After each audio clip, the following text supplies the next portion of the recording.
All right. Hi, how are you guys doing?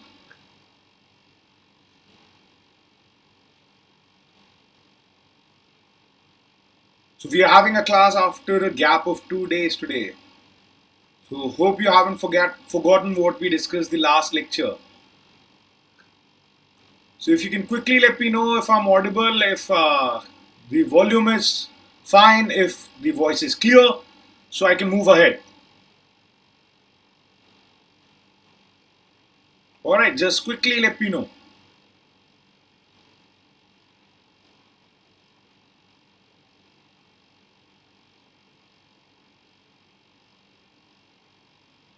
All right, I'm still waiting for a response. Please let me know fast if I'm audible, if the voice is clear.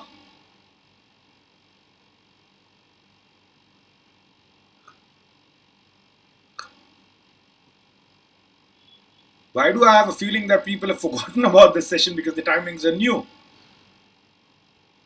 Alright, in any case, so first of all, let me welcome you guys to Unacademy JEE English. This is a brand new channel by Unacademy and India's largest online platform for IIT JEE. And here, everything is being taught to you completely in English so that no student feels left behind. Because as you know, most of the content on YouTube is only available in Hindi. Alright, so today I'll be talking about rigid body motion, and this is the lecture 5 of my series. So, in the last lecture, we discussed and defined how to measure torque and how to measure angular momentums for bodies. Today, we are going to study the analysis of dynamics of rotation with the help of relation between the torque and the angular momentum. So, before we move forward, let me introduce myself one more time. My name is Rohit Dixit. I studied mechanical engineering from IIT Delhi. I have more than 7 years of teaching experience wherein I have taught at some of the biggest names in the JEE industry. I myself was JEE rank 447 and I've coached many students to such top ranks. Alright, so I hope that I can continue doing that with you guys here. Now, before moving forward, let me also tell you a bit about the Unacademy subscription and its benefits. Alright, so this subscription comes with the benefits like live classes, you get to interact with your educators, you have live polls and leaderboards, you have test series and analysis, then you have live doubt clearing sessions. Alright, so all these plus benefits will give a huge boost to your JEE prep. Next, on top of all these benefits, you get access to India's best educators with your Unacademy subscription. Now, how do you get this amazing subscription? It's very simple. Follow these simple steps. Download and install the Unacademy app. Once you've done that, go to the plus section, select your goal as IIT JEE, and click on that get subscription button.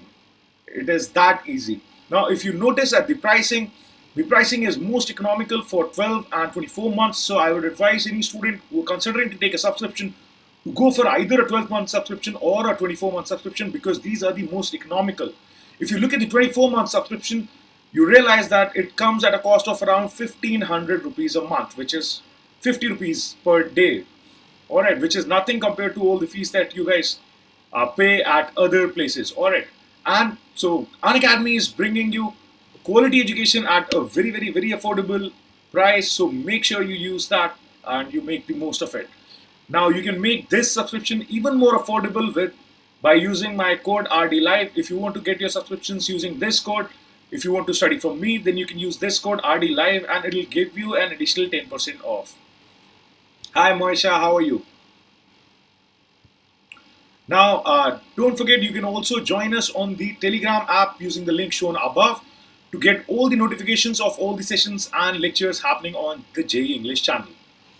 Next, this is the new timetable, so please go through this and remember these are your new timings for your classes.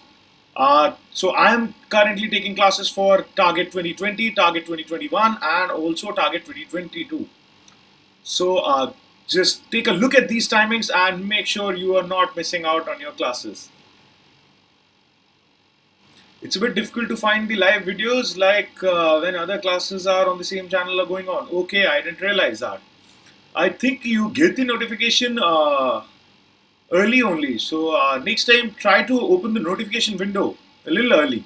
Okay, that is what you can do. Alright, so I guess not too many people realize that the timings have changed. That's why I don't see too much of a turnout. In any case, I guess they will come to know about the new timings. Oh, it does not come. That is strange. Have you subscribed to the JEE English channel? Tell me. Okay, so this is lecture 5 actually.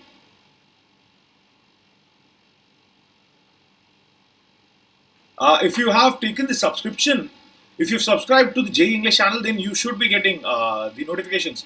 So what you can do is you can also join the Telegram thing. Okay, Telegram, they post regular messages. I know because I am also on that group. All right. Hi, San Master, how are you? All right. So let's start with today's discussion. So in the last class, we defined torque and we defined angular momentum. We also saw how to measure these. I didn't find your channel too. Oh, I don't have a separate channel as yet. Okay. But you can see the link here and join the JEE English channel through this. Okay. Yeah. I know. But I myself am not too aware. Yeah, I know, San Master. The timings have changed. That is why I guess people are not even aware of this. In any case, don't worry. It means it's good for you that ways. You get to ask all your doubts, and all your doubts get answered. See, if it gets too crowded here, then you miss out on that. Thank you, San Master. And I'm glad that you could come online and live and watching it live, so you know you can ask your doubts live and get them sorted.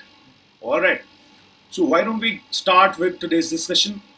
So torque and angular momentum, we realized the rate of change of angular momentum of any body is equal to the net external torque applied on the body. Now please notice that when I'm using this relation, you know that both torque and angular momentum are always defined about either a point or about an axis. So these two have to be about the same point or the same axis. Please remember that. So about the same point or axis, and this will also be about that same point or axis. Hi Dinkar, how are you? Okay, Maisha, I will do that. Yes, I'm sure it will be, San. That is the idea. Most of the people are not even aware right now, and if when they become aware, this will really help everywhere. Hi Dinkar, how are you? Oh, by the way, Dinkar, I remember that you wanted to get in touch with me, and I spoke to the team. I told you that you can fill out some details in the description box, which is given below. There's a form of inquiry, and if you want to talk to an educator, so you can fill that form, leave your number there, and the team gets your number to me. So that is how I can get in touch with you. Okay, Dinkar? Now, this is analogous to the second law of motion in translatory motion. So you realize this is very similar to your summation f vector equals dp vector over dt. The only thing difference is obviously this is for rotatory, and please remember these torques and angular momentums have to be measured about the same point or the same axis. Okay. Thank you, San.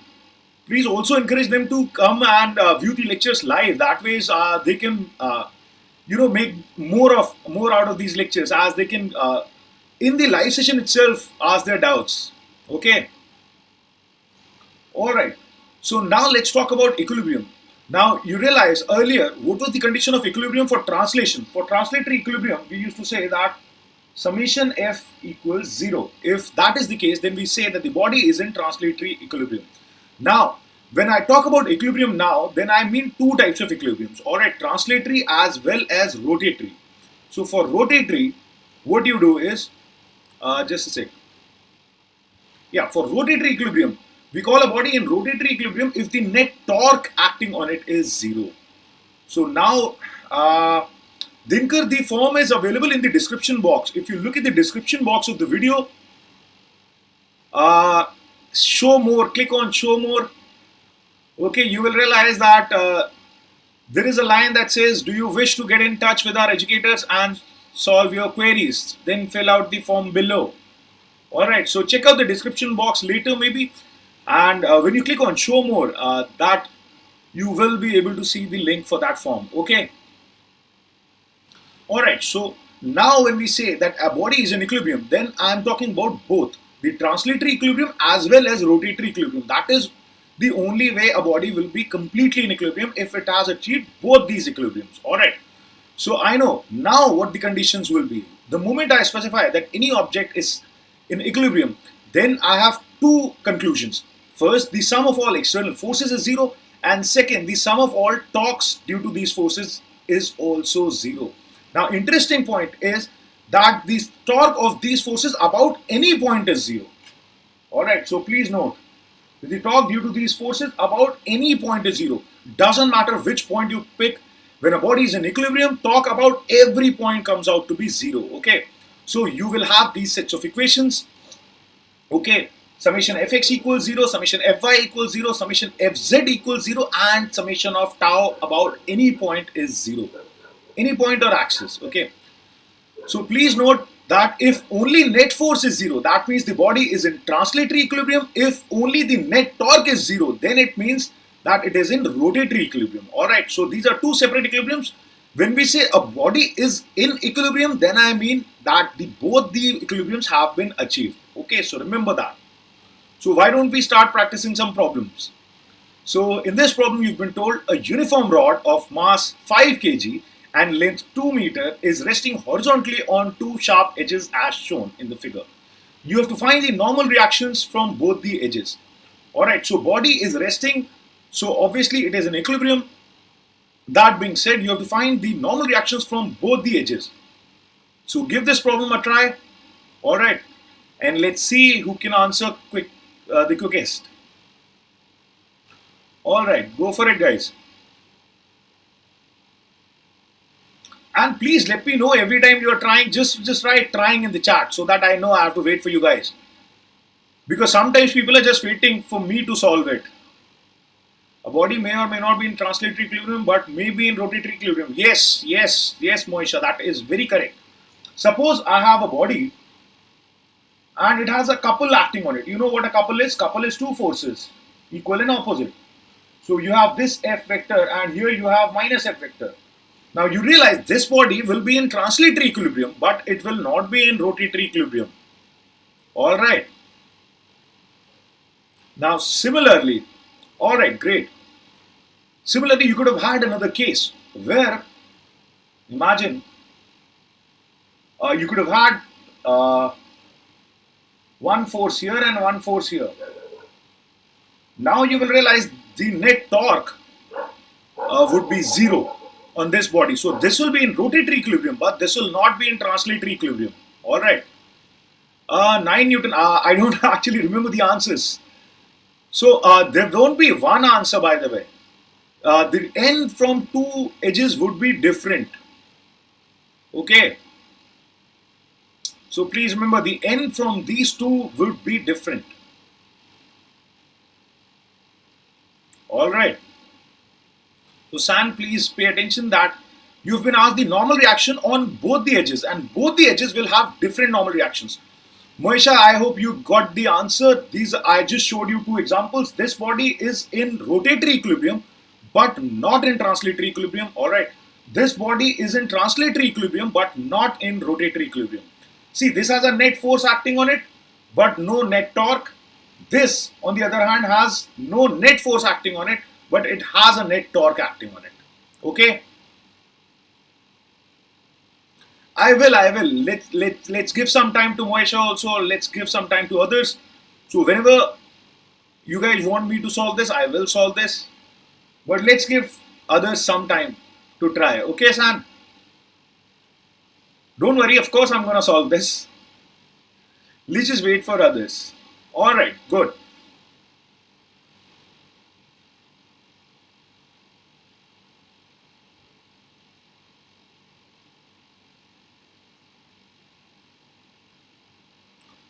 So, by the way, one more thing. Whenever you talk about the angular momentum or you talk about any point, please remember that you have to decide what point that is. You will have to go to the reference frame of that point. Okay. Thank you, San. Thank you so much. So suppose if you had to, in this case, suppose if you wanted to calculate the angular momentum or let's say torque about any point. So about any point, you would have to go into the reference frame of that. So when you go into the reference frame of that, you will realize you will have to add something. So please note that when you're taking your torques and when you're taking your angular momentums, you always take those from stationary points, first of all, so that they are inertial and there are no pseudo forces acting. We will talk about that later. That how do you take torques about non-inertial points. So initially, just stick to inertial points when taking torque. Okay, because just like F equals ma, this equation will only be valid for inertial points. Okay, O has to be inertial. So please remember that.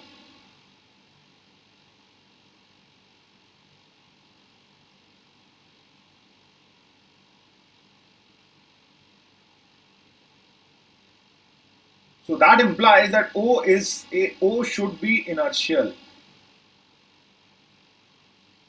I hope you guys remember what inertial is. Inertial means it is either stationary or moving with a constant velocity.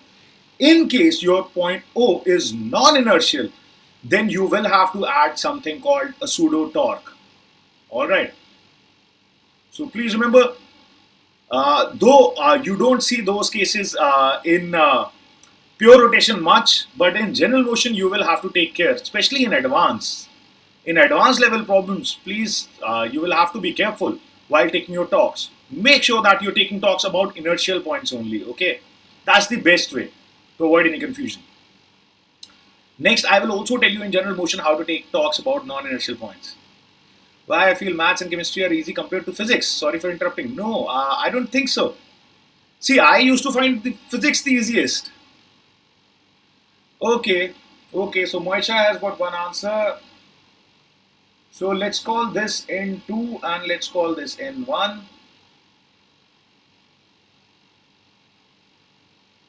So Moisha says that N2 is 10 over 3 newtons. Okay.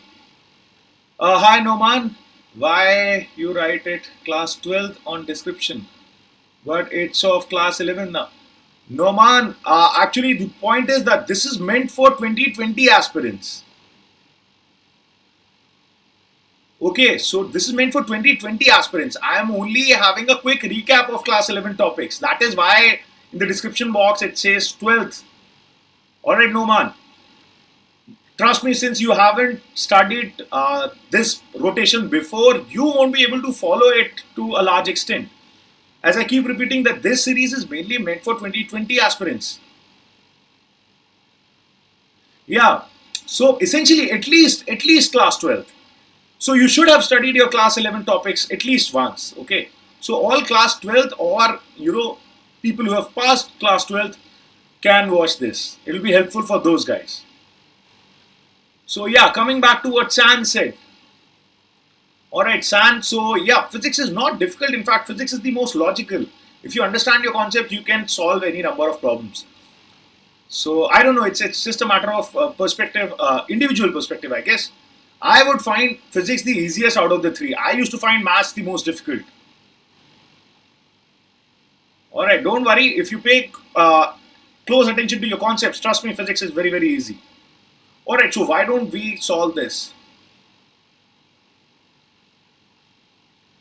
Yes, this chapter definitely is the trickiest in physics, especially because there are so many concepts involved. You realize everything that you have studied till now, Newton's laws, work, power, energy, momentum, everything can be used in this. That is why this was one of the most favorite topics for JEE people.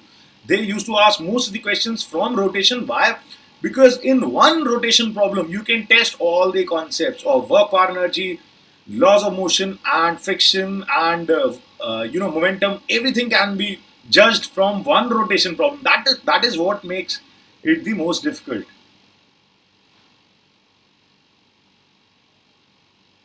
Yes, shouldn't be a problem, Sandmaster. If you follow all the lectures regularly and if you understand all the concepts, trust me, physics will be easy. Alright, good to know, Sam. Alright, so let's take a look at this problem. So here you've been told, okay, I'm not very good at drawing straight lines. So you'll have to bear with me. So there is your wooden plank. Here is one support. Here is another support. Alright, so what all do we know about this plank? So we know that this rod has a mass of 5 kg. Alright, so rod has a mass of 5 kg and it has a length of, let's see, I think 2 meters. Yes, so length is 2 meters. Alright, now what else we got? One end is, one support is 0.5 meters from the end. So this distance I know is 0.5. Alright, and this is at the end only. Alright, so I have to find the normal reaction. So why don't we make, okay, 10 over 3 and 50 over 3. No. So it can't be 10 over 3 and 50 over 3 because then the sum would be 20 newtons while the weight is 50 newtons. Moisha, please check your calculations. You probably made a mistake somewhere. Let's make a free body diagram of this. I hope everybody knows how to make free body diagrams. So I'm saying from here, I'm assuming N1 is acting. From here, I'm saying N2 is acting. Okay, and then there will be mg acting. So if I make a free body diagram of this, what do I see? I see it has three forces, three external forces acting on it. Alright, so let's try and draw straight lines. So which are the three external forces? N2 from here, N1 from here, this should be 0.5 meters, and then mg, which should be acting in the middle. So this should be 1 meter. So there you should have mg. Alright, so under these forces, if the rod is in equilibrium, so what do I know? I know that the net force on the rod must be 0. Also, the net torque about any point must also be 0. So let's see for translatory equilibrium. So I can say for translatory equilibrium, what do I know about this? I know that the sum of all the forces should be 0, which means mg must be equal to n1 plus n2.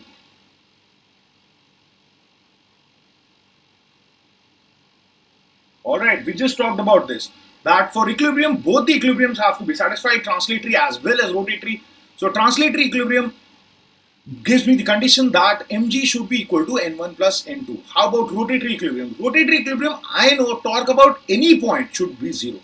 So I can take any point to take my torque. So what I'll do is here, just to make my equations easy, I will take my torques about this point.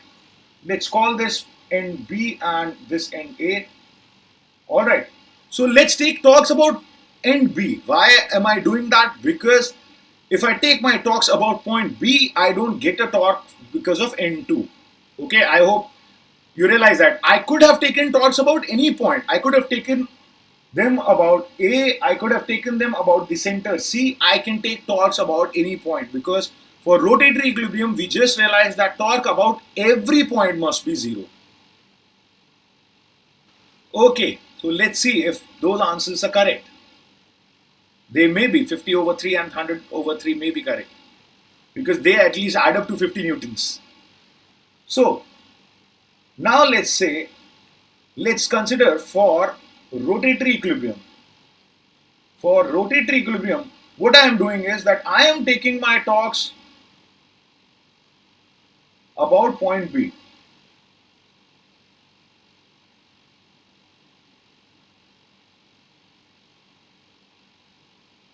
Let's see what that gives me. So one, I have the torque due to mg. Now torque due to mg is going to be in this direction. Then I have torque due to n1, which is going to be in the opposite direction. Alright, so I'm getting the two torques in opposite directions.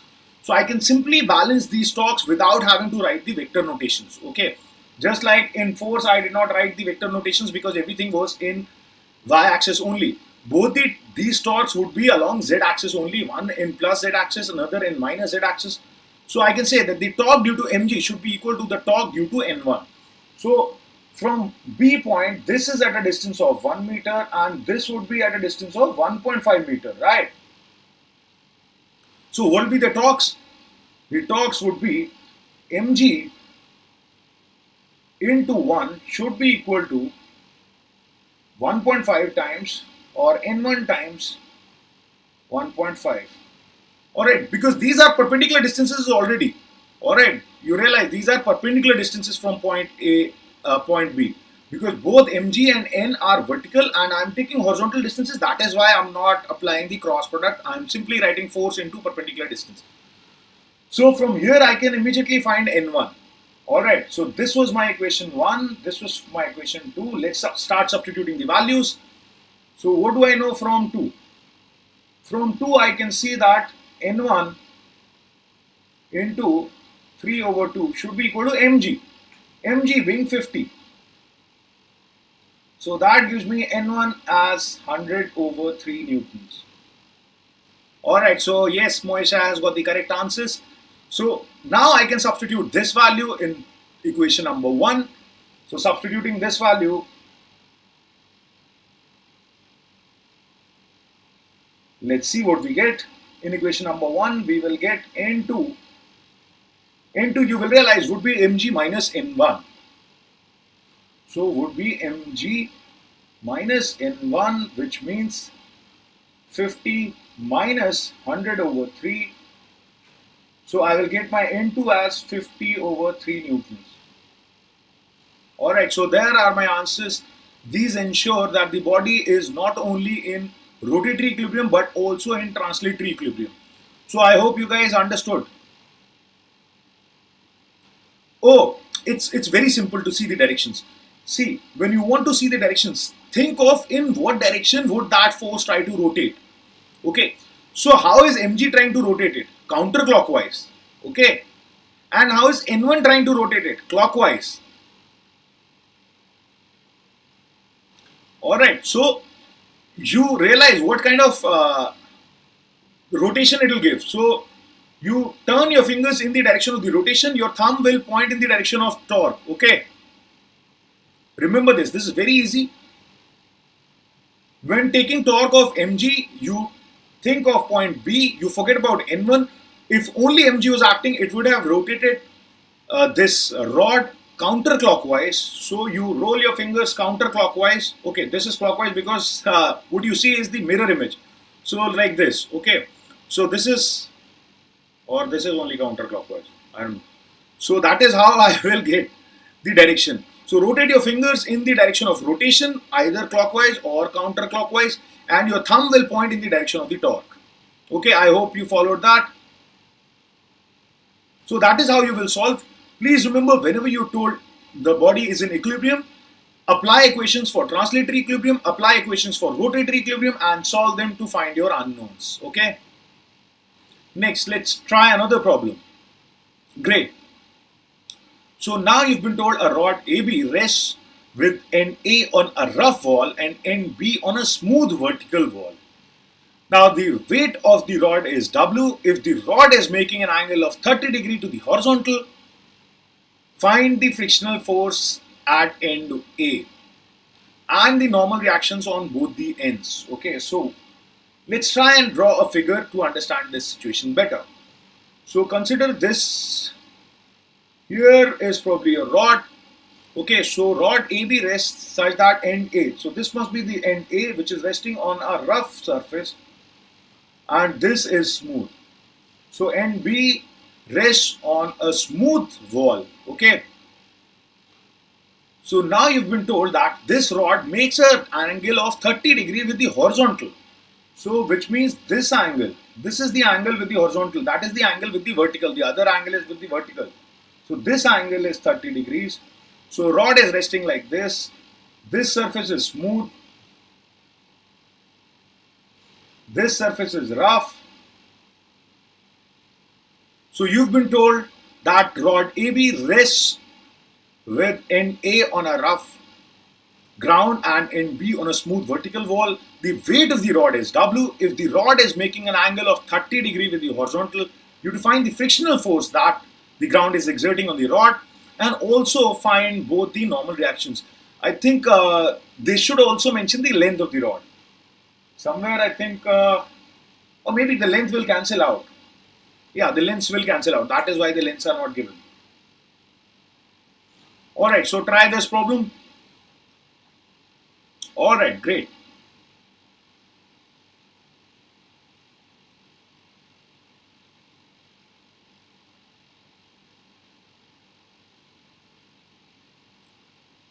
So do try all these problems. These problems are will help you in your JEE exams, because this is the kind of questions that are asked in JEE. Okay, so make sure you're understanding all your concepts. Make sure you're understanding how to solve these problems using those concepts, so that you are ready for your JEE. Okay.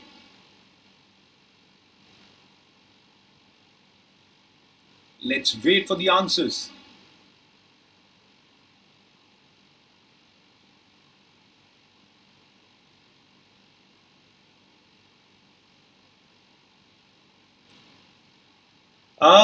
No.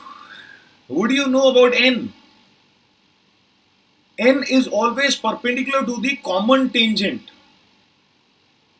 Alright, so there will be two ends, by the way. One from the ground and another from the wall. So from the ground, the n would be like this. Let's call that n1. And another n would be like this. Let's call that n2. So this will be perpendicular to this and this will be perpendicular to this. Please remember your basics. Ends are always the normal reactions. Why they are called normal? Because they are always perpendicular to the contact surfaces or the tangent to the contact surfaces. Okay. So please remember this.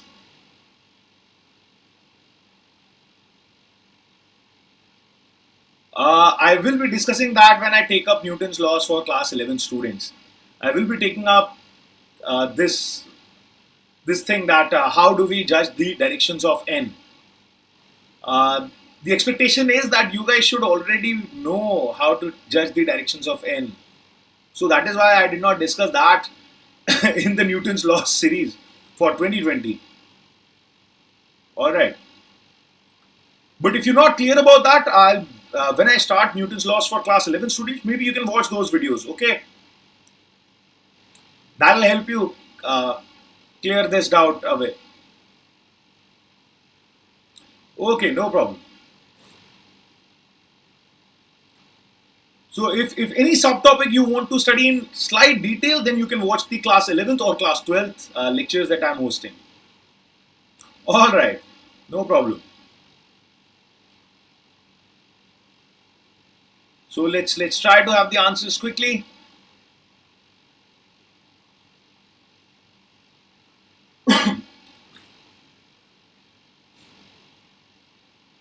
Alright.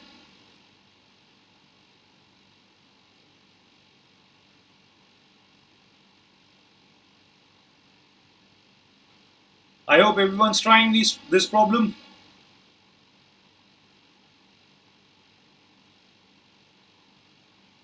Hi Joel, long time. At which time are you taking classes for 2020 students? Joel, daily at 9:15. Daily, 6 days a week, Monday to Saturday at 9:15. Okay, Joel. So this is going to be the timing for at least next 2 weeks. We may have to juggle the timings to find the perfect rhythm, so that all the lectures can run smoothly without any overlaps and without any inconvenience to the students.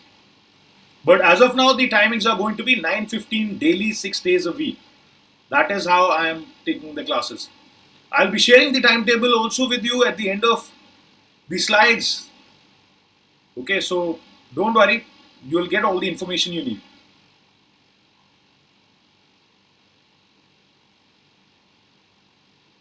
Alright. So till then, why don't you try this problem? Okay, Joel. Just try this problem from what you already know. So since you are a 2020 aspirant, so you should have studied this. Okay, alright. So where are you right now? But that's the point about online classes. No, you can watch your online classes even from quarantine. N from above n would be mg. Okay, I don't know. I don't remember the answers. Okay, so you're saying n2 equals mg. Okay. Okay. I'm not sure whether that is correct. Alright, Moisha, you might want to check your calculations. I don't think N2 would be equal to mg. I doubt that. N1 of course should be equal to mg. N1 should be equal to mg. The n from end A has to be equal to mg. Okay.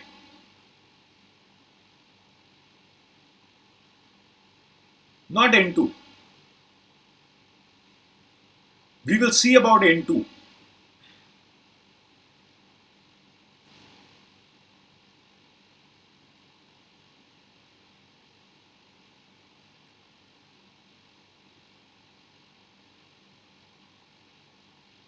Alright.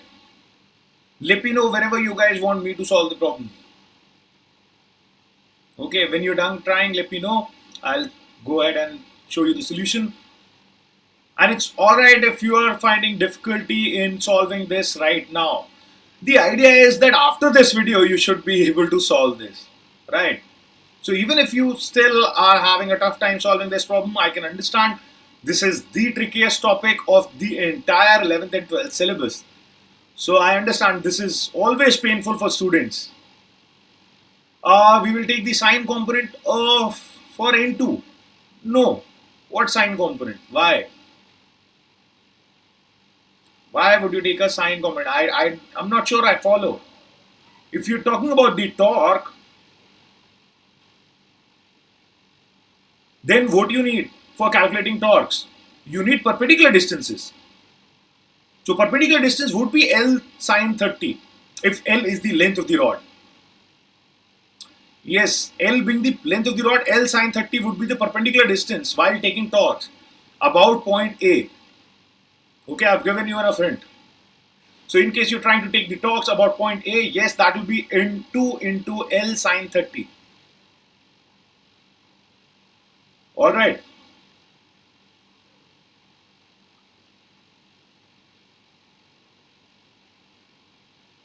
So hurry up with this problem so that we can move ahead. I'm already falling a little behind from my schedule.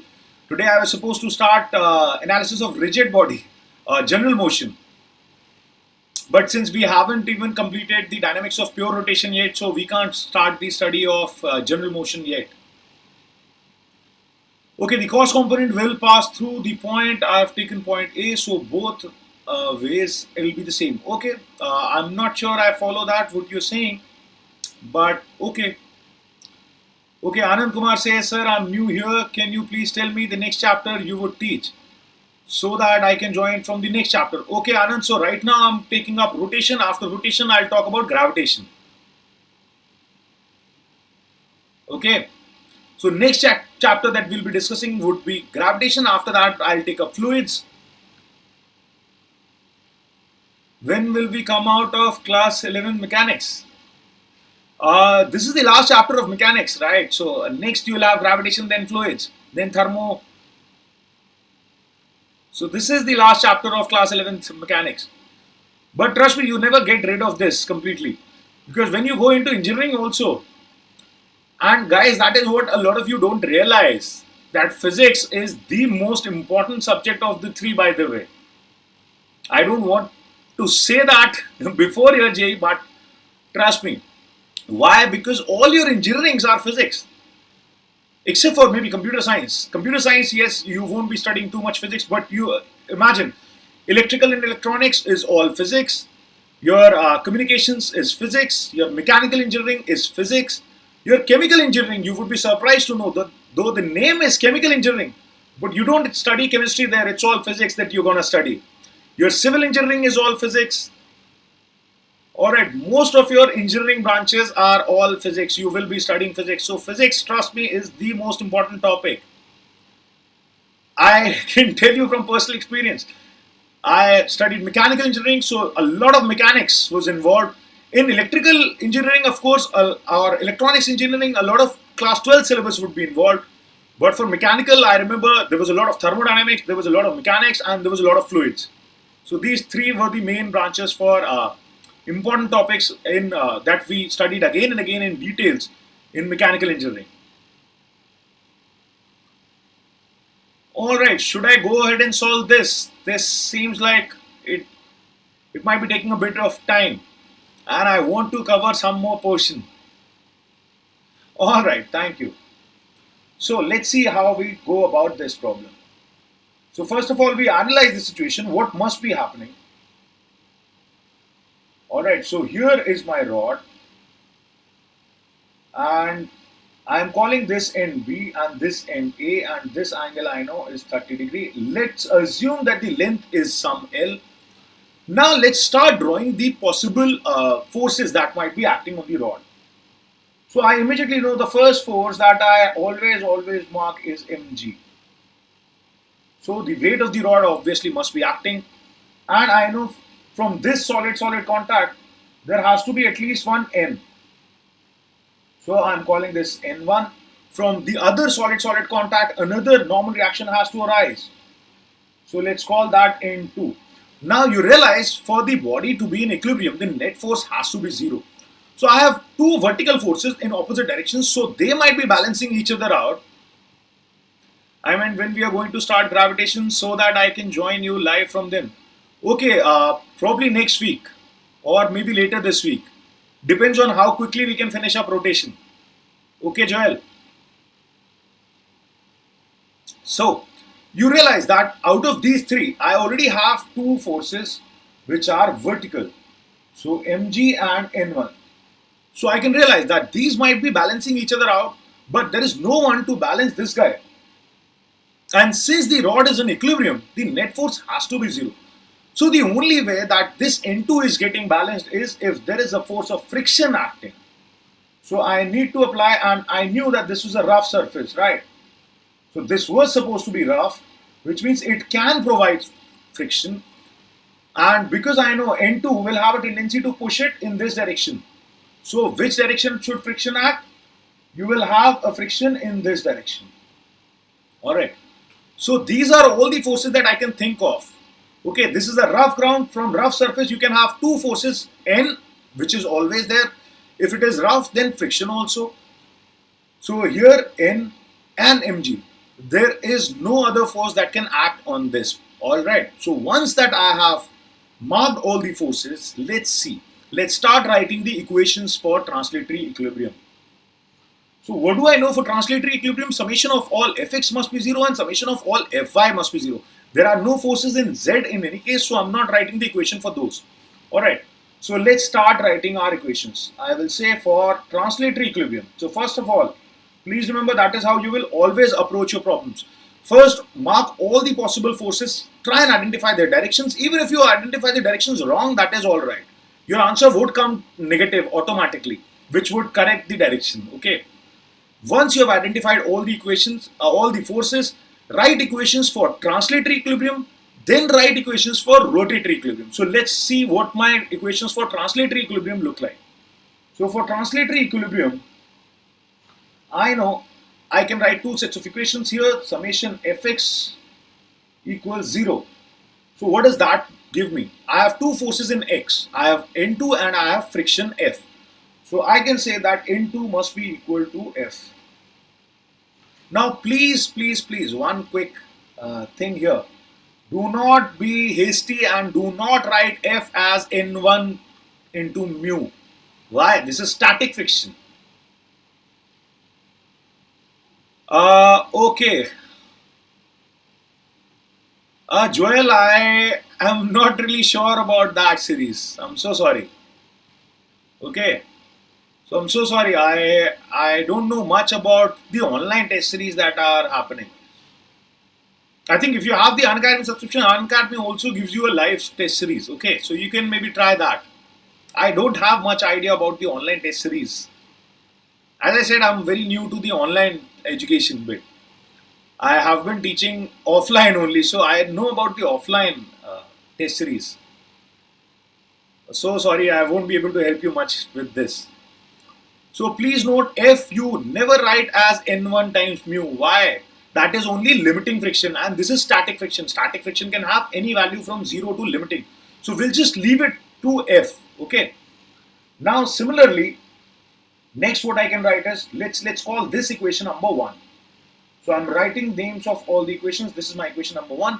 Second equation that I can write for translatory equilibrium is summation of all fy's must be 0. Let's see what that gives me. That will straight away give me N1 equals mg.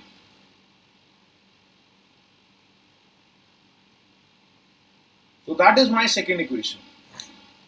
Alright, so what were the things that were asked of me? I was asked to find the values of N1, N2 and F. I know the value of N1 immediately. Now I have these two equations and I have three unknowns. N1 was unknown, N2 was unknown and friction F was unknown. So I need a third equation to find these three. Okay, so third equation will be obtained by applying the equation of rotatory equilibrium. So first write all the equations for translatory equilibrium. Once you are done writing those, write an equation for rotatory equilibrium. So remember, so let's say for rotatory equilibrium,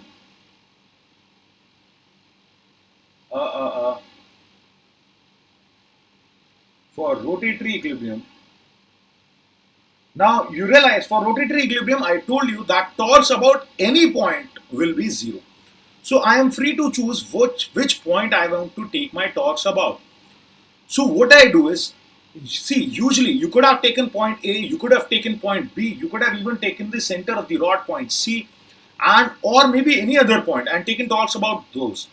But we will always try to take torques about a point which makes our calculations easier. Alright.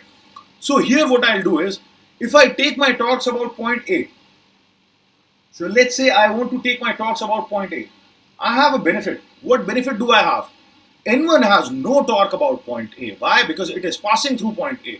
So remember this, if any force is passing through a point, then it will not have any torque about that point. Similarly, friction force is passing through A.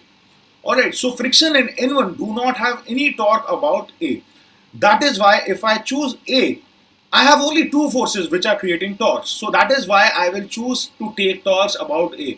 I could have done and taken torques about B also. I could have taken torques about C also. Trust me, the answer would be the same and you will get the right answer. But just to reduce my calculation a bit, I prefer taking torques about point A. You can try taking torques about other points also. Trust me, you will get the answer if you're writing the right equations. So let's see, taking torques about A. Let's see what does that give me. So, hello Sohan, how are you? So about point A, there are two forces which are creating torques, mg and n2, and I can realize the directions would be opposite. Mg, you realize, is trying to turn the rod counterclockwise and n2 is trying to turn the rod clockwise. So those two will create opposing torques. Now, when writing torques, you remember, I already know the directions. They will be in plus z axis and minus z axis. So I'm not writing the vector form or I'm not using the cross product. I know what I need to do. I need to find the force and the perpendicular distance. So if this is mg and the entire rod has a length L, what will be this perpendicular distance? Perpendicular distance between point A and the force mg. This would be L over 2 cos of 30. Alright, I hope everybody followed that. Similarly, when I need to find the torque due to N2, how do I do that? I multiply N2 with the perpendicular distance of N2 with point A. So the perpendicular distance is this. And from this triangle, I can see that this is L times sine of 30.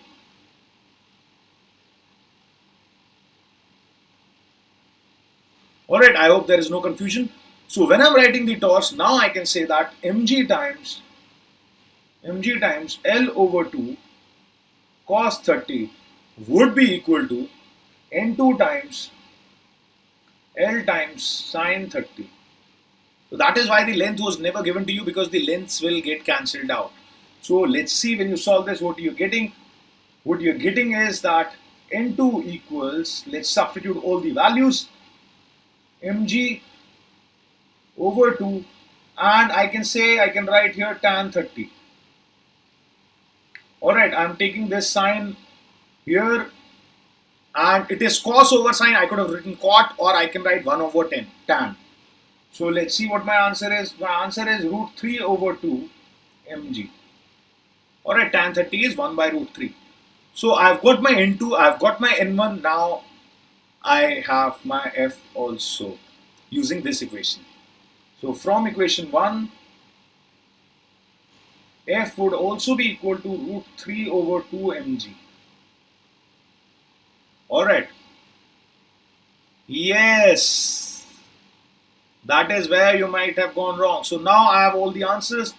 My answers are N1 equals mg, N2 equals F equals root 3 over 2 mg. So these were the three things that we wanted to figure out. So finally we have got it. So remember, whenever you have such a problem, what you do, you identify all the forces acting on the body. Then you write your equations for translatory equilibrium for x, y and z. Once you are done doing that, write the equations for rotatory equilibrium. Now, while writing equations for rotatory equilibrium, I told you that in rotatory equilibrium, the torques about any point would be zero. So you can choose any point which you feel convenient with and write the torques about that. Solve all these equations and find all the unknowns. Hi Rahul, how are you? So please go through this solution and I hope everybody follows this. Alright, so that is going to be our problem solving strategy as far as equilibrium are concerned. Equilibrium problems are concerned. Identify all the forces, write translatory equilibrium equations, write rotatory equilibrium equations, solve them to find the unknowns. A very standard, straightforward problem solving strategy. Alright, should not be too difficult to follow. Alright, so let's move on then. So there is another problem, but this I would like you guys to try at home. Okay, I won't be discussing this right away. Try this problem at home and maybe we can discuss this tomorrow. Okay, so in this problem you've been told a sphere of weight 100 newtons is kept stationary on a rough inclined plane by a horizontal string AB as shown. You have to find the tension in the string, the force of friction on the sphere and the normal reaction between the sphere and the plane. Okay, so take a screenshot of this and solve this, try this at home and use everything that we learned today. Alright, so this is a good problem, will give you a good practice. If you can solve this, then trust me, I think you are sorted with equilibrium problems. Okay, I hope everyone has taken the screenshots. If you've taken the screenshots, should I move ahead? Please let me know once you've taken the screenshots of this problem. I will move on. This is your practice problem for home. You can solve this after the lecture is over. Okay. Alright, so let's move on then. Next, you have a special case of this, which is called conservation of angular momentum. Now, we realize that the net torque was equal to rate of change of momentum. Just like net force was equal to rate of change of your linear momentum, net torque is equal to rate of change of angular momentum. Now, earlier, it's good to go for NEET as I'm feeling it extremely tough and NEET physics is easy. Noman, you're finding this physics tough because you still haven't gone through the basics. So when you have covered your basics, trust me, JEE physics is also easy. And I don't know, do you have biology also as a subject? How do you plan to go for NEET? Do you also have biology? Don't think about the difficulty level right now, because right now, as I said, I am only discussing this from the point of view of 2020 aspirants. I haven't discussed the basics.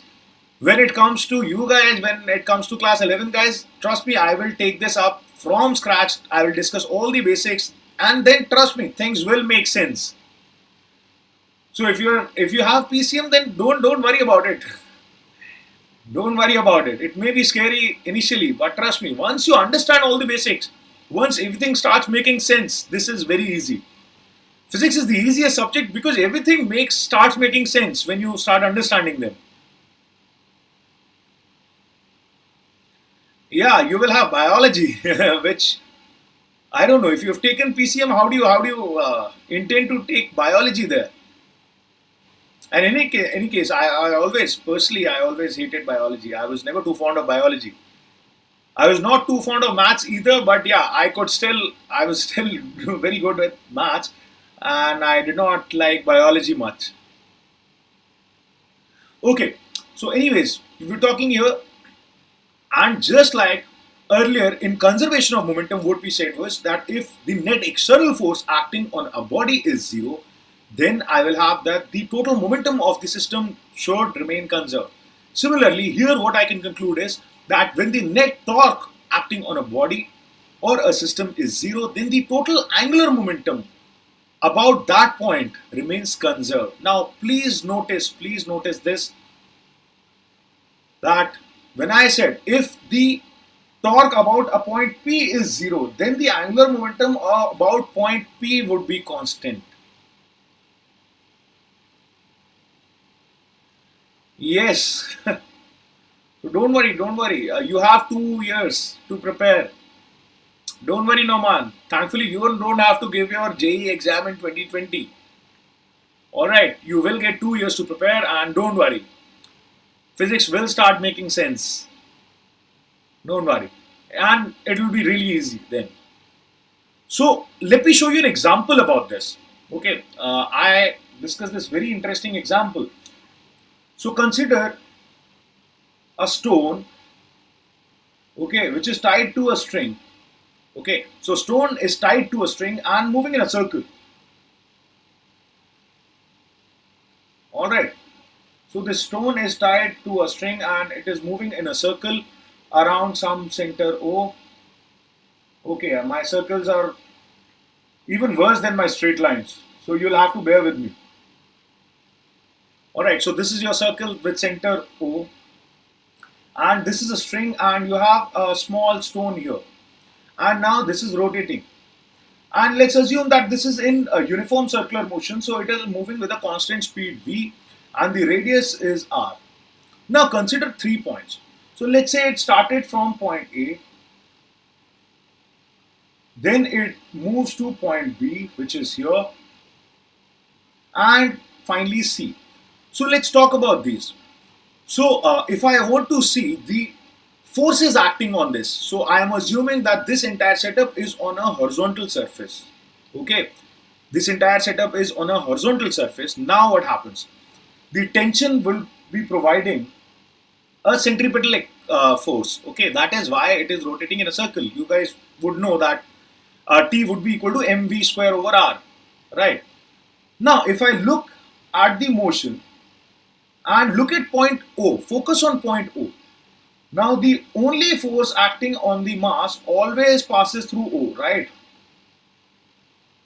Doesn't matter where it is while moving in the circle. The force of tension will always point towards O. So it always passes towards through O. So you realize with respect to O, there is no torque of this tension and there is no other force acting on my mass. So I can say that the net torque acting on the particle about O is always zero. Alright, I hope you guys followed that. Tell me if you agree. And you can let me know if you disagree also. Alright, hurry up. Let me know if you agree, let me know if you disagree. What I am saying is that during the entire circular motion, the net torque acting on my mass, let's say this has a mass m, is always zero about O. So are you guys convinced with that?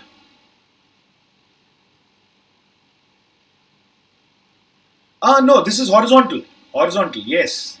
Horizontal plane. That is why no mg, no n. Those two are cancelling each other out permanently. So that is why their torque will also cancel out about O. Okay. So now you realize what is the angular momentum at A. When it is at A, what is the angular momentum about O? So angular momentum about O at position A. I am only writing the magnitude. I already know the direction. The direction would be coming out of the plane of the paper. Right, how do I judge the direction? Omega. It will always point in the direction of omega. So L about A, L of the mass about O when it is at position A is mvr. Right, you guys know this. This is simply momentum times perpendicular distance. Alright, so it will be mvr. When it reaches at B, again I will see, okay, even when it reaches at B, again I will see that this is equal to mvr, and at C also it is mvr. So you realize, since the torque about O is 0, I will see that the angular momentum remains constant. Doesn't matter at which point the mass is.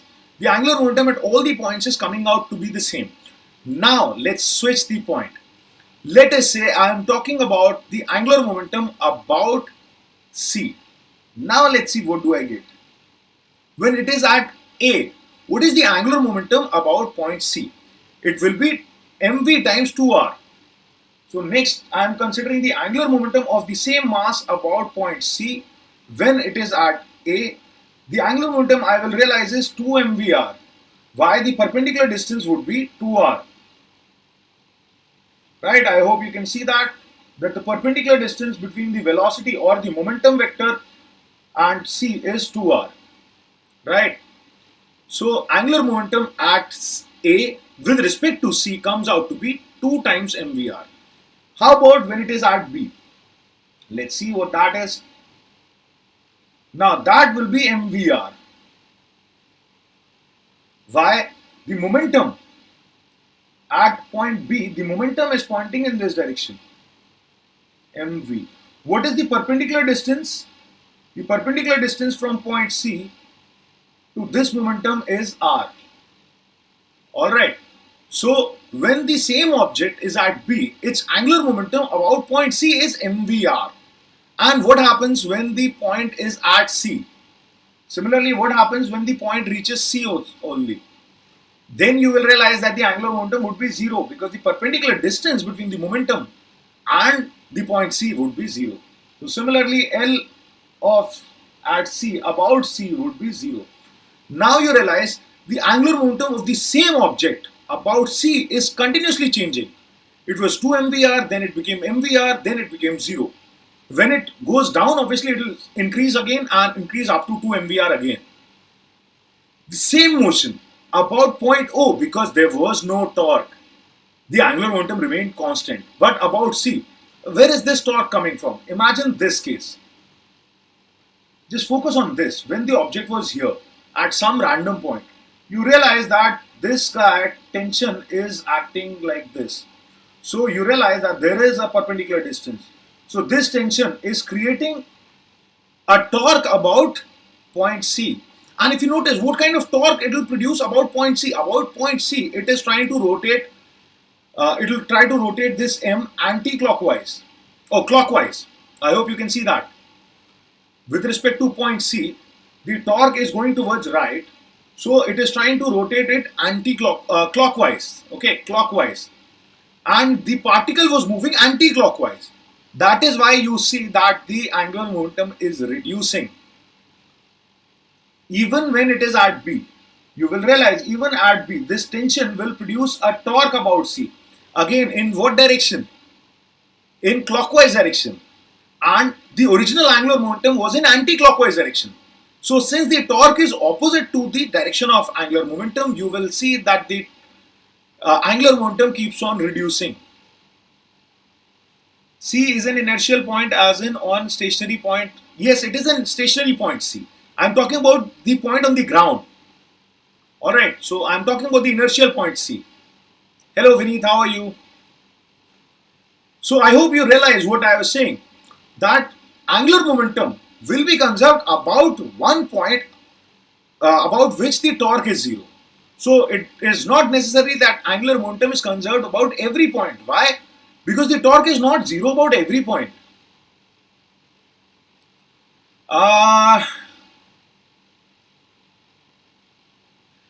Okay, so I am saying forget about this. Forget about the motion of M.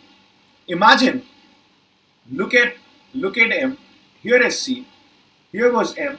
And M had a force acting on this in this manner. So, about point C, how will it move? It will move in this direction. Right? This force will try to turn this anti-clockwise with respect to C. Or clockwise. You realize this force will move it from here to here. So you realize it will be turning clockwise. Now can you see? Yes, Ankit, it seems tough initially, but once you start understanding, it's not that tough. Can you see it, Moisha? Can you see it now? Yes, that is what I meant. Similarly, when it was at B, imagine when the mass was at B, the tension is acting like this, right? So what happens when your mass, okay, so this is C, this is B. What happens if this tension moves the mass somewhere here? So you realize how does it turn with respect to C? Again clockwise. That is what I meant. That tension is producing a clockwise torque. Why? Because if you see where the torque, where this tension force will lead, it leads it downwards. So downwards, C will have to rotate clockwise to keep watching the mass M. So you realize at that random point, the torque was clockwise, and at B also the torque is clockwise. And how's the angular momentum? Angular momentum is actually anti-clockwise because it is moving in this direction. So if it kept moving in that direction, you realize if it kept moving in that direction, then C would have to turn anti-clockwise to watch it. So the angular momentum currently was anti-clockwise, but the torque is clockwise, and that is why you see the angular momentum getting reduced. It's okay, I know this can get tough to understand, but I hope you followed what I was saying.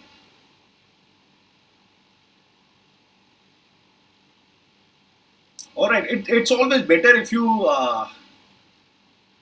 talk about all this in class 11th only, so that there is no confusion. I know by the time you have finished your class 12th and you have already a set of notions about things, and then yes, it can be even more complicated. Alright, great. So please remember, whenever you are applying conservation of angular momentum, you pick a point about which the torque is zero. About that point you can apply, not about every point, okay? Now for pure rotation, you know, for pure rotation, if the body is in equilibrium, then I know angular momentum becomes I omega. Alright, only for pure rotation, the angular momentum is I omega. For a body moving in general motion, you remember the equation. I hope you remember the general equation. The general equation of angular momentum was R cross PCM plus ICM omega. So this was for general motion.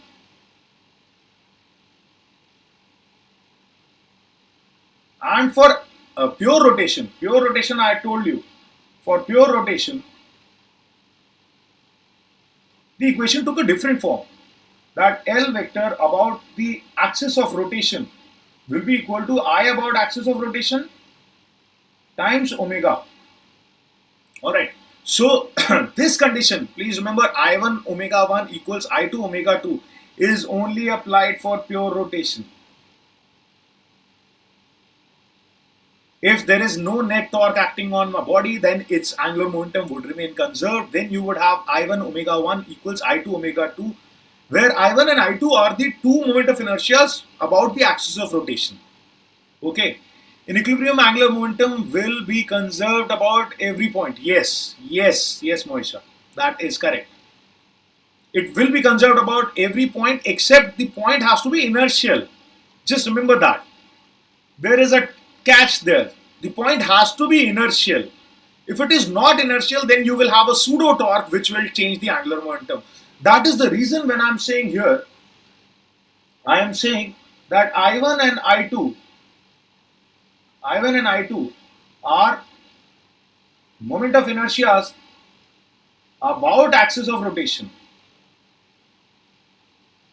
Why? Because axis of rotation, any point on axis of rotation would be stationary.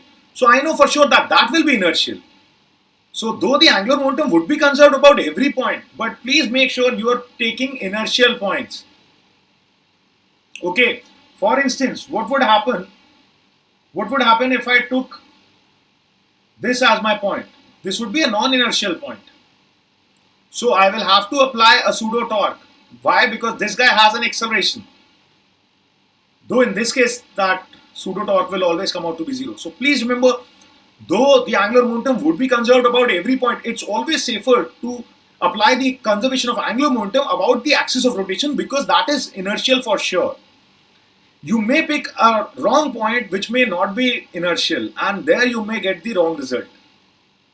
Yes, torque of centrifugal force. Absolutely. Oh, is it? Well, I was always scolded by my teachers. They always told me my writing was horrible. Thank you for that. That is the first time somebody said my writing is nice. All right, Vinny. Thank you so much. That is seriously first time I've heard that. Anyway, so why don't we practice a problem? So here you have been told that a mass of 2 kg is rotating in a circular path of radius 0.8 meter with an angular velocity of 44 radians per second. Now with the help of a string tied to the center of the circular path, if the string is suddenly elongated, so I am releasing the string to a length of 1 meter, find the value of the omega.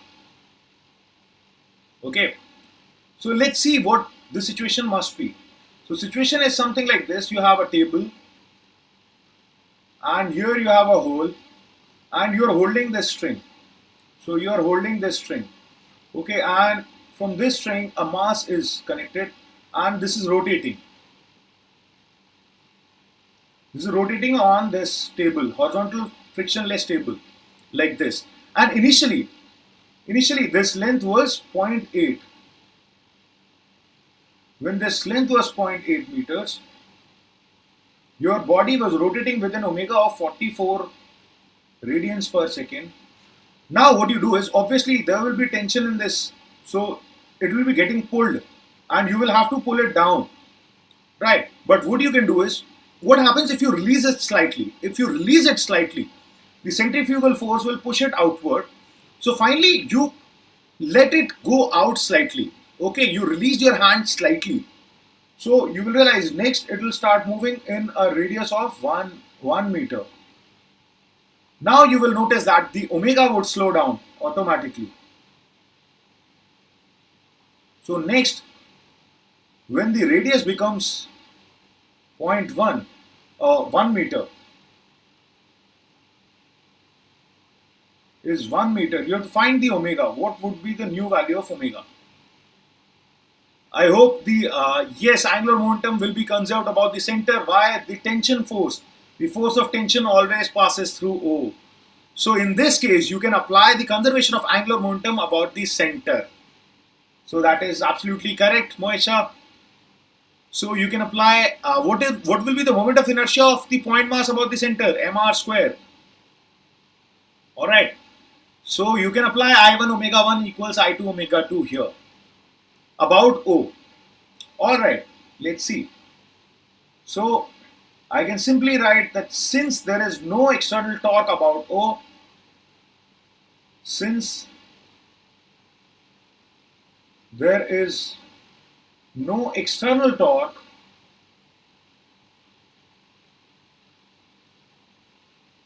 about O, the angular momentum about O, L about O, should be conserved.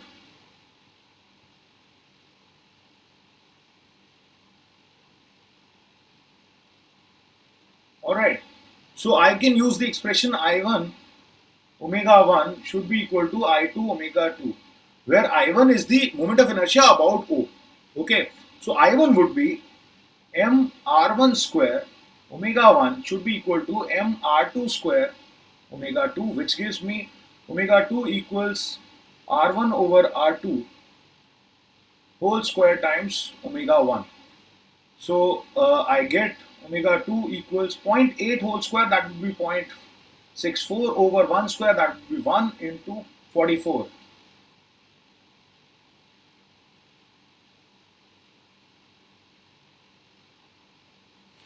Alright. Okay, let me just quickly do this on a calculator. Okay. I think at that time your writing was bad. Yeah, I think it's the credit goes to the iPad, I guess. Trust me, the credit goes to the iPad for the writing. Trust me, otherwise I'm still not very good at my handwriting. And that is why I use the iPad. Because otherwise my writing is so horrible, you guys won't be able to follow, trust me. So yes, this does come out to be 28.16. So Moisha got the right answer. So the answer would be 28.16 radian per second. Alright, so I hope you guys are getting a feel of it, how to solve angular momentum problems and how to solve rotation problems. Alright, so this is how you go about angular momentum conservation. Now next, again a very easy problem. So yeah, my time for today is almost up. So yeah, unfortunately what has happened is that the timing of the lectures have been reduced to 1 hour 15 minutes. Okay, so that is it. That'll be my time for today. What you can do is you can take a screenshot of this problem and solve it later. Yeah, I could do that, but this class is officially only supposed to be for 1 hour. I have already extended it by 15 minutes. If you look at the timetable, the class timings are from 9:15 to 10:15. Okay, fine. This question. Let's go over this question also. Then I will end it. Okay. So try this problem. Alright. It's already very late, Moisha. We can don't worry, I'm conducting classes for you guys daily. That is the difference. That is why the duration has been kept short. Because for class 11th and 12th, I'm having classes only 3 days a week. But for 2020 aspirants, I'm having classes daily, 6 days a week. Don't worry. I know. That was earlier. That was earlier, Moisha. That was earlier. Now everyone has got their timings fixed. Now we are supposed to take classes of 1 hour 15 minutes each. Okay. Or maybe some classes are for 1.5 hours also. Okay. Don't worry. There will be nothing that is going to get left out. As I'm conducting my classes daily, so don't worry about it. 2 hours at least. Okay, what I'll do is I'll finish the slides in this. Okay, I'll finish all the slides that I prepared for today.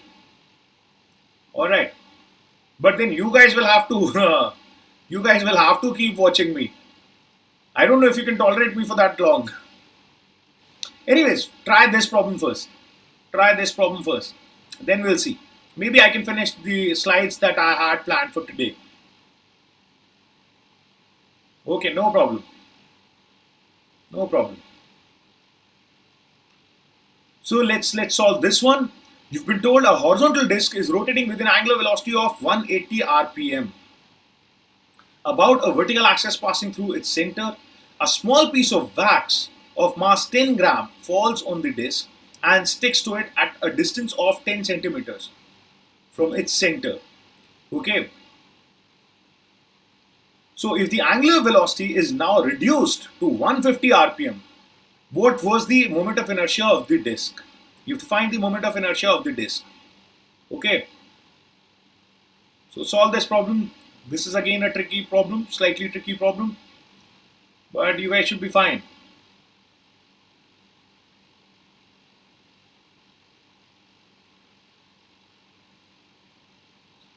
Okay, Vineet. Thank you. I think the reason for that is that I have been teaching for much more time. All right, so don't worry. Murli sir is also a great teacher. All right, sometimes yes, he may take longer because probably he doesn't have that much of experience. But trust me, with time he'll also get there. He's a very nice guy, by the way.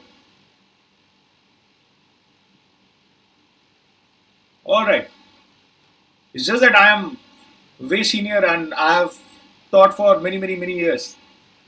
That is why I am slightly faster and I make lesser mistakes. I'm not gonna say that I don't make any mistakes. I do. Everyone does.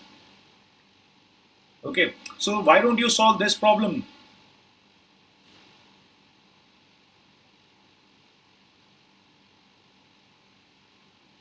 So let's solve this problem quickly. Let's try and find the moment of inertia of the disk. Now please notice that everything here has been given to you in CGS. So do remember to convert it into SI units. That is one very common mistake that all the students make.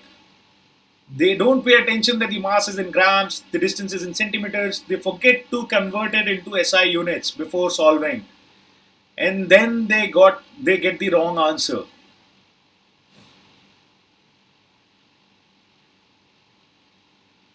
Okay, so remember to convert all your units to SI before solving.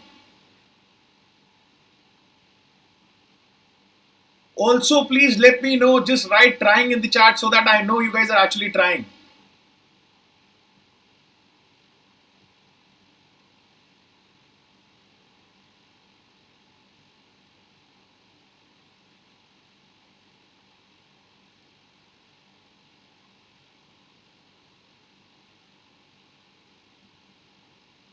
Alright, thank you for letting me know.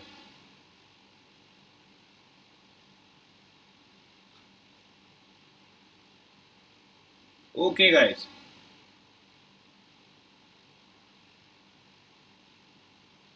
So please pay attention to all the units. This is RPM. This is gram. This is centimeter. So be very careful about the units. Okay. I'll tell you one thing though. You don't really need to convert the RPM into radians per seconds. Why? You will get the ratio of omega 1 and omega 2. So that conversion can be avoided. Okay, remember this. I know I have to apply I1 omega 1 equals I1 omega 2, I2 omega 2, right? So I can do without converting RPM into radian per second. Why? Because if I have to, omega 1 is some 180 times some x, which I used to convert it. Alright, Samir, good to know that. Similarly, if omega 2 is 150 into x, so I have to multiply with the same constant, right, to convert it into a radian per second. You realize when I use it in this equation, the x will get cancelled. So I can directly use 180 and 150. So pay attention to all these wherever you can reduce your calculations, okay. So pay attention to these. These will help you save some time. Okay, so Moisha says the answer is 10 into 10 to the power 5 into 10 to the power minus 4 kg meter per meter square. Let's see if that is correct. So I know angular momentum would be conserved because there is no external torque. Why? Because when the wax falls on this disc, it sticks to this. So if I take both the wax and the disc as one system, there is no external force acting on it. So there is no external torque. So I can apply I1 omega 1 equals I2 omega 2. So I1 omega 1 equals I2 omega 2. What does that tell me? What is I1? I1 is the I of disc. I of disc into omega 1 was 180. Would be equal to omega 2, which is 150 times I2. I2 would be the moment of inertia of the disc plus the moment of inertia of the wax. So I know this distance is 10 centimeters. So I can rewrite this as 0.0 or 0.1 meter.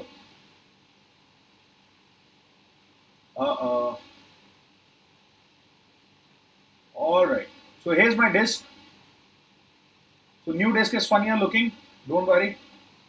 So this is 0.1 meter. And what is the mass of this? The mass of this was 10 gram. So 0.01 kg. So the moment of inertia of this piece of wax, it is a point mass. For point masses, I know the moment of inertia is simply mr square. Okay, so I can write this as I of disc, because the disc is still there, so don't forget the moment of inertia of the disc, plus mr square, which is 0.01, into r square, which is 0.1 whole square. Alright, so when you do this, this gets cancelled, this dividing by 3, I'll get this. So what I realize is that 6 times I of disc equals 5 times I of disc plus 5 times 10 to the power minus 4. So yes, you take this here, you get I of disc equals 5 into 10 to the power minus 4, and yes, this will be in SI unit because I already took care of that. So kg meter square. So well done, Moisha, you got the answer right. I hope the solution is clear to everyone. What we have done.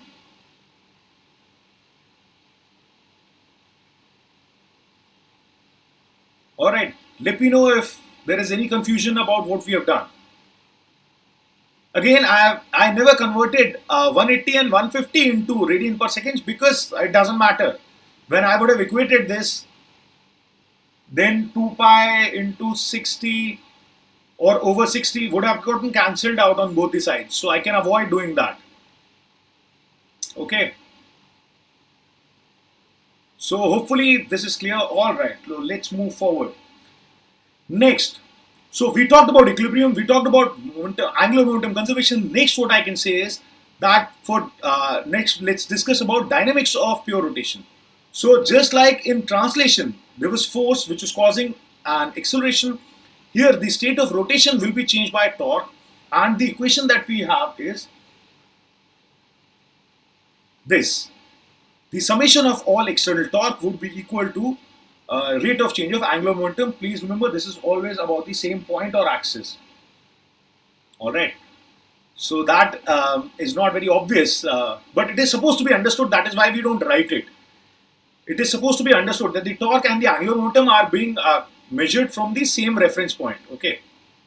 Now, we know for pure rotation, L about I over L about axis of rotation is given as I about axis of rotation into omega. I have already discussed this in the previous lecture.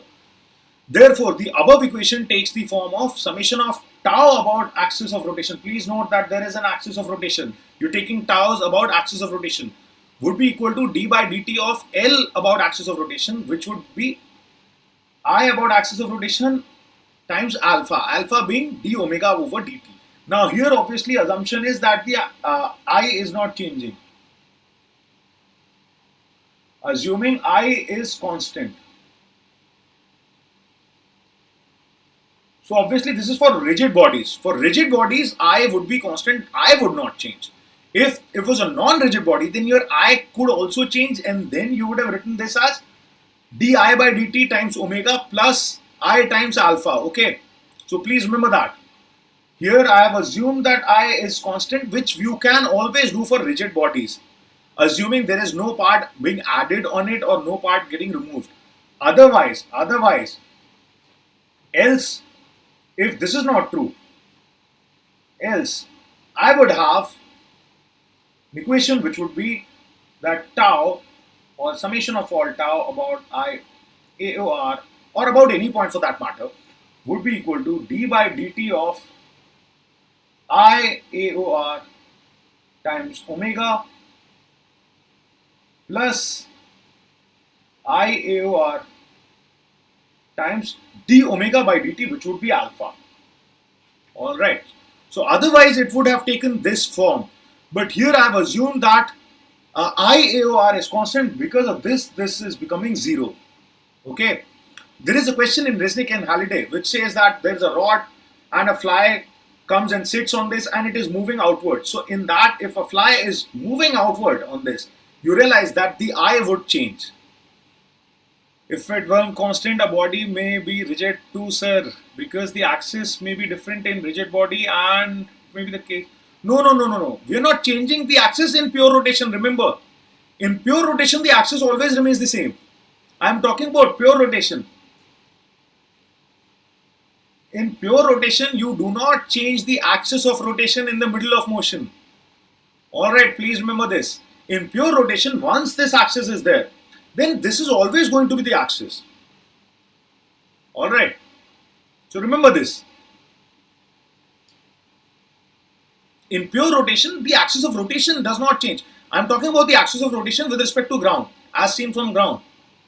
Okay, that doesn't change. So I can use tau equals I alpha. Okay, but please remember the important assumptions here, and that is why it is important to know the derivations. The important assumptions here are: one, this is only valid for pure rotation. So do not blindly apply tau equals I alpha. This is only valid for pure rotation. Only for pure rotation. And if I is constant. So these are the assumptions. If the body is not in pure rotation, then you do not apply tau equals I alpha. When you see some advanced level problems, trust me, in advanced level problems, there is a very common problem in which a sphere is rolling in this hemispherical bowl kind of thing. So it is rolling from here to here. Now here, you cannot apply about this point. Let's say this was the center of the hemispherical bowl. Here in this case, you cannot apply tau equals I alpha. Why? Because about point C, the angular momentum will not be I omega. The angular momentum would be ICM omega plus angular momentum of the CM. So I hope you guys are following this, because this is now getting into the complicated territory.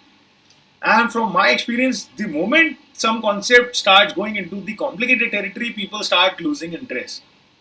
But I just wanted to discuss this since I'm discussing tau equals I alpha equation. I wanted to tell you, do not blindly apply tau equals I alpha. In this case, tau will not be equal to I alpha. Even if you calculated I about this point, it will give you a wrong result. Alright, so remember this. So, and that is why you need to remember all your assumptions. Why? Because when advanced problems are asked to you, in advance they will give you a situation where tau equals I alpha cannot be applied directly. I will do this problem later. This is general motion. This is general motion. I will come back to this problem. I will discuss this problem also. What I am saying is that in this problem, what happens is a sphere. Here is a sphere. A sphere is rolling on a rough semi-hemispherical surface. Alright, so this is a hemispherical surface and the sphere is rolling like this and like this. So it keeps on rolling from here to here and here to here like this. Alright, I hope you understand that. Now I am saying, if in this case you tried applying tau equals I alpha about this point, you would get it wrong, because angular momentum is not I alpha, I omega. Angular momentum equals I omega was valid only for rotation. That is why you cannot apply tau equals I alpha here. In fact, what you apply is, you will apply dl by dt. That you can still apply. Just that dl about c is not equal to IC alpha. I told you how to write L. I hope you remember. And for those of you who haven't watched my previous video, you can see how to write the angular momentum about any general point. Alright, this is where it gets complicated. So please remember that you're only applying tau equals I alpha equation to pure rotation, and that too under the assumption that I is constant, I is not changing. Alright. Now let's try a problem. Don't worry, that is a difficult case. We will discuss that later. Right now, you just need to remember that this is only valid for pure rotation and under the assumption that I is not changing. If I is changing, then you apply this. Then you apply this. Okay, so I have told you everything. I know it's not really complicated, but it's a complicated case, and people start losing interest when I discuss slightly tough, something which is not, the usual tau equals I alpha. You guys are so used to using tau equals I alpha that anywhere that tau equals I alpha is not valid, people find that complicated. That is what I meant. Alright, why don't we solve this problem? In this problem, you've been told that the moment of inertia of a body about a fixed axis is 2.5 kg meter square. You have to calculate the torque required to produce an acceleration, an angular acceleration actually. So let me add angular acceleration. Angular acceleration of 18 radian per second square, and you have to find the torque about the axis of rotation only. That is supposed to be understood. That is why we don't write the entire thing. When I said calculate the torque required, it is assumed that you have to calculate the torque about the axis of rotation only. Okay. So this is very, very easy. This is very, very straightforward. Okay. tau equals I alpha. That's about it. Nothing new here. So what will be the tau? It will be I times alpha. Okay.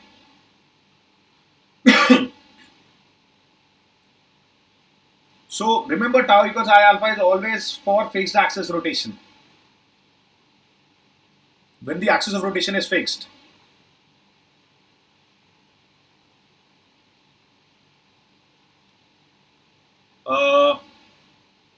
This should be easy. This should not be taking this much time. I hope you guys are trying. All you need to do is just multiply the two. Multiply 2.5 and 18. Yes. That seems about alright. Yes. 45 Newton meter. So always remember to specify units.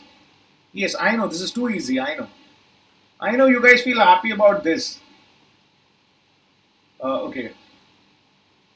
So you simply apply tau equals I alpha, which would give you 2.5 times 18, which would be 45 Newton meter.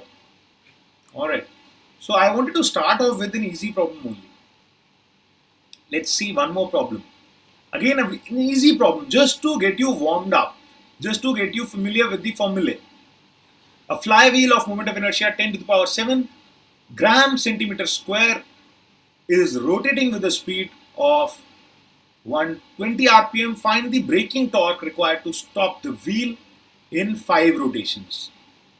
Okay.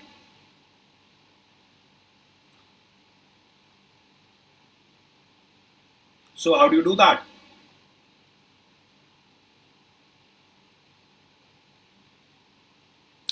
Again, you will realize that since both these values are given in RPM only, you don't really need to convert them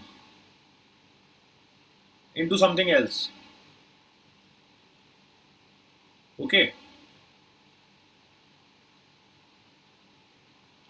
Or maybe you can do that also. Alright. Thank you for letting me know.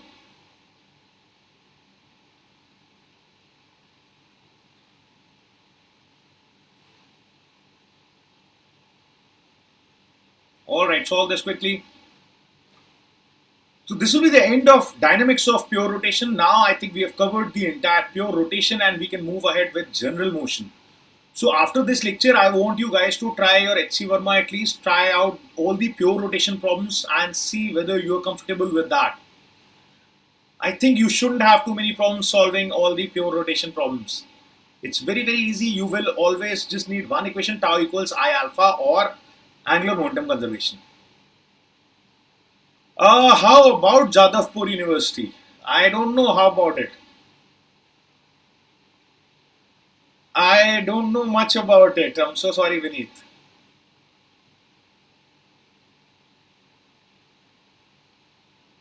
I think, I don't know, you may, it's best if you Google that. Honestly, I'm not very good at about knowing all the colleges, you realize.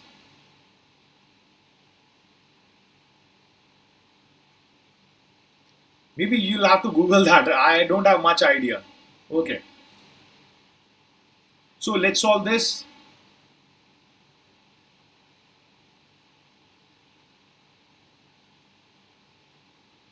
Is it right? Is what right? Is what right, Soham?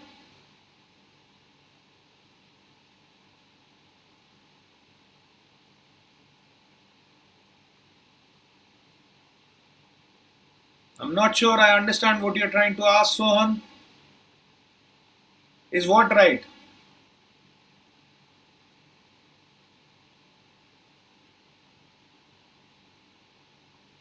Maybe if you could rephrase your question, maybe I'll understand it better.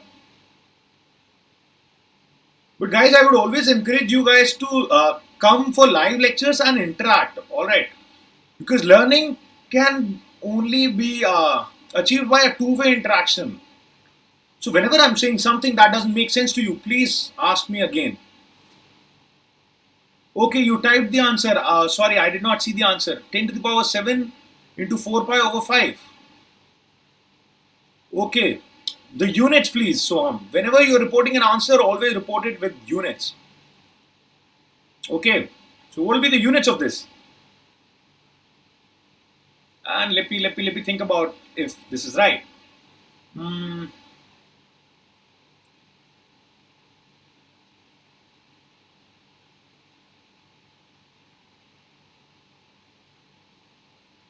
no, I don't think that is right, Sohan. Even if you're answering it in CGS units, then also it is not right. I'm sorry.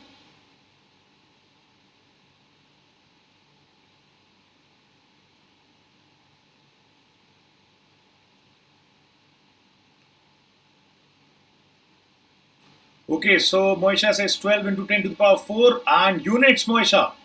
Please always remember to specify units. How do I know you're talking about SI units or CGS units?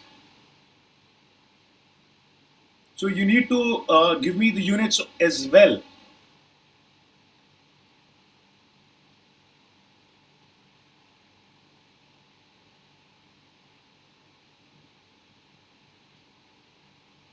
That may just be the right answer. Okay, Newton meter. So SI units. Okay, that may be the correct answer. So what do I need to do is I know my initial omega. Initial omega is 120 rpm, and I know in how many rotations should it stop. So 5 revolutions. So all I need to find is I need to find alpha. Okay, so let's find alpha first. Oh, yeah, you missed 2 pi into 2 pi over 60 by the way, Moisha. So that answer is incorrect.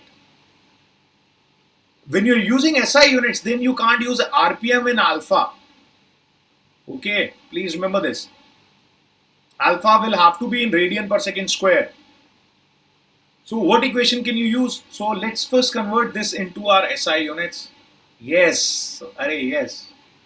So 120 into 1 round would mean 2 pi. Per minute is this, so per second would be over 60. Alright, so that gives me 2 and that gives me 4 pi radians per second. Similarly, theta would be 5 into 2 pi, that is 10 pi. So let's talk about alpha now. Which equation can I use? I can use the equation that omega final square minus omega initial square equals 2 alpha theta. Alright, so this is 0 minus 16 pi square should be equal to 2 into alpha into 10 pi. Alright, so 1 pi and 1 pi will get cancelled here, and this gets around 8, and alpha I'm getting as minus 0.8 pi, that is radian per second square. Alright, so this is the value that I'm getting for my alpha. I hope everybody's following that. Now all I need to do is convert the moment of inertia into SI units. I know what was the value of I. It was 10 to the power 7 gram centimeter square. So 10 to the power 7 gram centimeter square.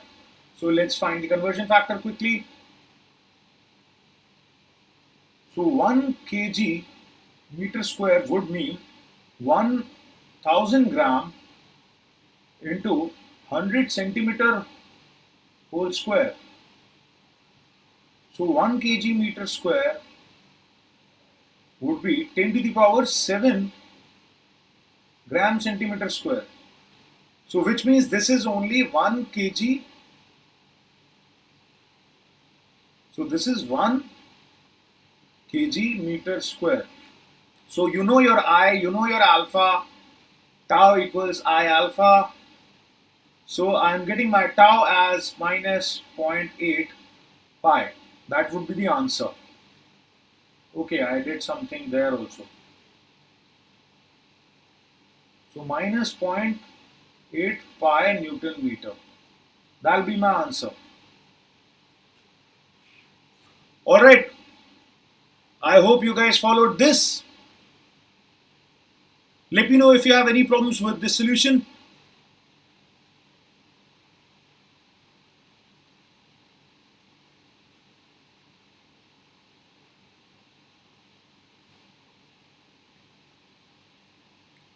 Is the solution clear? The answer would be -8. I can remove the minus sign because the breaking torque was asked. Online study is too distracting. Oh, yes, Soham, you did. Yes, Sohan, you did. You did. So please remember to always convert your units. Make them consistent. Please, you can't use half CGS units and half SI units. Alright, great. So Vineet, the online study is not that distracting. You just need to be more focused. And again, as I said, I was planning to host a session on Friday, which will talk about how you can make the most of your online lectures. Alright. I know you have a lot of distractions while studying online, so I'll try and address all those issues. So planning that session on Friday, why don't you attend that, Vineet? Maybe it'll help you. Alright, so that is it from my side. We are done with the dynamics of pure rotation. Now you can solve all your problems of pure rotation from HC Verma. Let me know if I think you should be able to solve all of them. Next class tomorrow, we will start the analysis of general motion. Okay. Yes. This is supposed to be a quick recap in any case, Vineet. This is for 2020 aspirants. So yes, this is supposed to be a fast session. I'll take things much slower when I'm talking to class 11 students because I'll have to show all the derivations. I'll have to show and tell them all the basics also. I'm glad you are comfortable with the time slot. So I must take your leave. It's already very late and I need to catch some sleep also. Alright. So before I leave you, let me remind you, you can get your Unacademy subscriptions using the following these simple steps. You install the app, then you go to the plus section, you select your goal as IIT JEE and click on the get subscription button. Now, if you're taking your subscription, if you want to study from me, if you like my lectures, then you can use the code RDLIVE to take the subscription. This code will give you an additional 10% off as well. Vineet, for 2020, it's one time only, one fixed time, 9:15 daily. Every day at 9:15 from Monday to Saturday for 2020. Okay. Okay, Moisha, I'll have to figure out how to create a Telegram group. Okay, I will. Alright.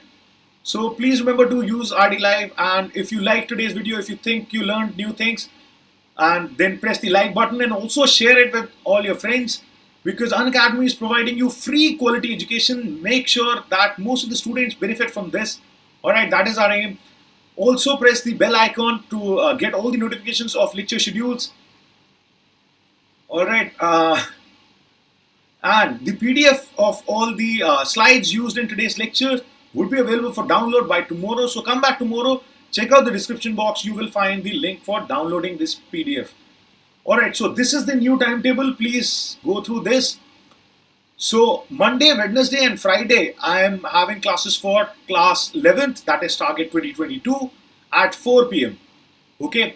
Then on Tuesday, Thursday and Saturday, I have class at 4 again for JEE 2021, that is class 12 students, and daily for 2020 guys, okay, at 9:15 p.m. So go through this timetable in case you did not see it earlier. Please take a screenshot maybe so that you are not missing any of the lectures. Alright. Alright. You can also join us on the Telegram app using this link. This will give you notifications of all the lectures happening on the JEE English channel. Okay, so in case you're not getting the notifications, please join us on the Telegram app. Okay, trust me, you will get all the notifications. I am there on the Telegram app as well and I see all the notifications. Okay. Yes, thank you so much to you guys also for bearing with me for such a long time for an extended session. Alright, before I leave you, get your let me remind that you can get your Unacademy subscriptions using RD Live. Use this code, get an additional 10% off. Alright, I'll see you guys tomorrow at 9:15. I know, I don't know what Binod means. Yeah, I get confused by that myself. Why do you guys keep writing that? Alright, in any case, so maybe we'll discuss about this tomorrow. So I think I should be leaving and you guys should also go and study. Okay, I'll see you guys tomorrow. Good night and take care.